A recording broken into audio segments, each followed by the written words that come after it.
아이고 여러분, 흥국생명이 또 졌습니다. 이로써 3라운드 때 2승 2패가 돼가지고 승률이 50%도 안 되는데, 이번에 도로공사와는 그래도 승점을 따기는 땄어요. 5세트까지 가긴 갔으니까. 그래서 진 시합에 대한 감상 후기를 좀 해보도록 하겠습니다. 제가 바라본 패인 어떤 것들이 있을까요? 한번 보시면 많은 갤러분들과 그 방송 관계자들이, 전문가들이 했던 게 혈투를 벌였거든요. 저번 시합에서 흥국생명이 통장팀과 혈투를 벌였어요. 5세트까지 가는데 점수 차이도 그리 많지 않았고 듀스의 접전을 거듭했는데, 그런데 또 그때 옐레나가 이제 요즘 별명이 옐쪽이가 됐어요. 옐쪽이. 그래가지고 약간 귀여운 별명 같기도 하고, 그날 멘탈이 심하게 흔들렸기 때문에 중간에 교체가 돼서 나가고, 월드킴이 옐레나의 역할까지 다 했습니다. 그래가지고 좋게 봐서는 36득점이나 하고 뭐 기록상 그날 기록이 끝내줬는데, 다음 시합이 걱정이 되죠. 월드킴이 연령대가 굉장히 높기 때문에 체력을 회복하려면 시간이 필요한데, 이틀 쉬고 바로 일요일날 시합을 또 했으니까 체력적인 문제가 분명히 젊은 친구들에 비해서는 있을 법했는데, 오늘 그 예상했던 대로 월드킴의 그런 파워라든지 기동성이 많이 떨어졌습니다. 특히 초반 세트 때, 그러니까 1세트, 2세트 그 정도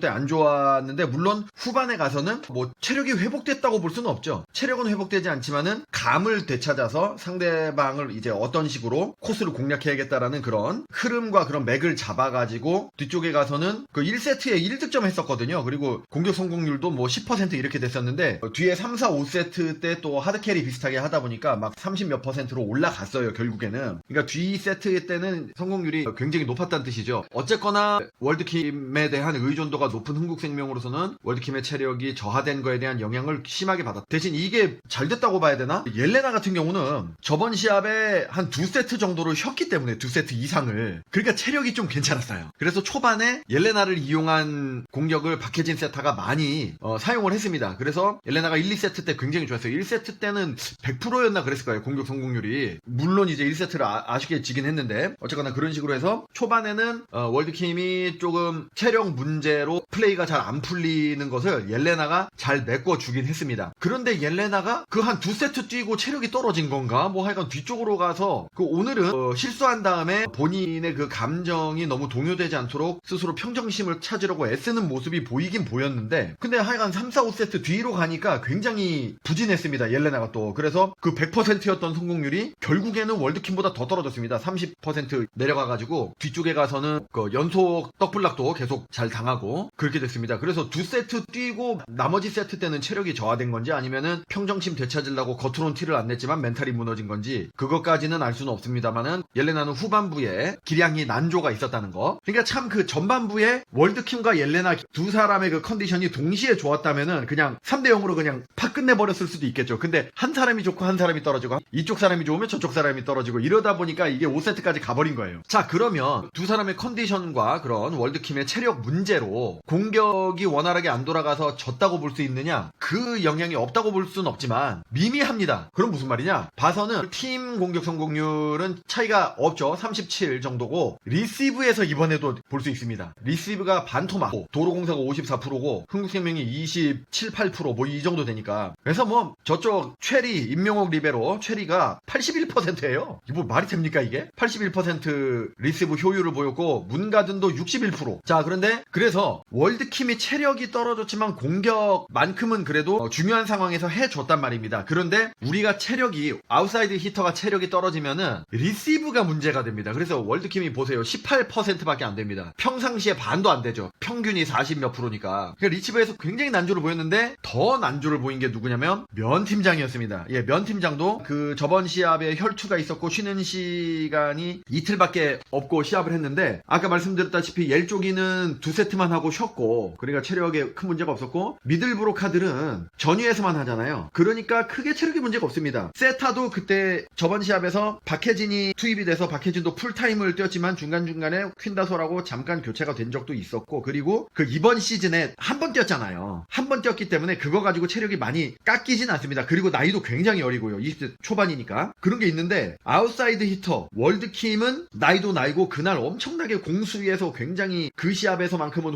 혹사를 했고, 뭐 기록이 좋긴 했지만, 면팀장도 아웃사이드 히터고 그 시합에서 풀타임을 뛰었단 말이에요. 원포인트 서브로 박수현이랑 잠깐 교체되는 것 말고는. 그런데 면팀장도 연령대가 꽤 높단 말입니다. 되니까 30을 넘고 뭐 이런 상황이니까. 그리고 면 팀장은 키가 작은 대신에 기동성과 점프를 많이 함으로써 그리고 리시브도 많이 받잖아요. 그러니까 활동량이 굉장히 많습니다. 그래서 흥국생명에서 통상적으로 가장 체력 소모가 큰 멤버는 면 팀장이라고 할 수 있는데 역시 면 팀장이 리시브가 터졌습니다. 가끔가다 리시브가 완전히 터지는 면 팀장이 이제 20%대 하면은 쏘쏘고 10%대로 리시브 효율이 나오면은 조금 저조했다 이렇게 보는데 7%가 나왔습니다. 7%. 이거는 클러치박보다 더 낮은 수준이에요. 면 팀장은 공격력보다도 서브 리시브를 좀 버텨주라고 잘하진 못해도 버텨주라고 기용을 하는 건데 그게 안 되니까 3세트 중간에 교체가 됩니다. 이때 이제 도고쿠 레이나를 대신 리시버로 이제 투입을 해버려요. 도고쿠 레이나가 리시브 능력이 너무 떨어지기 때문에 미들 브로커로 포지션 변경을 한 것인데 이날만큼은 다시 리시빙 아포짓으로 면 팀장 대신 들어갔습니다.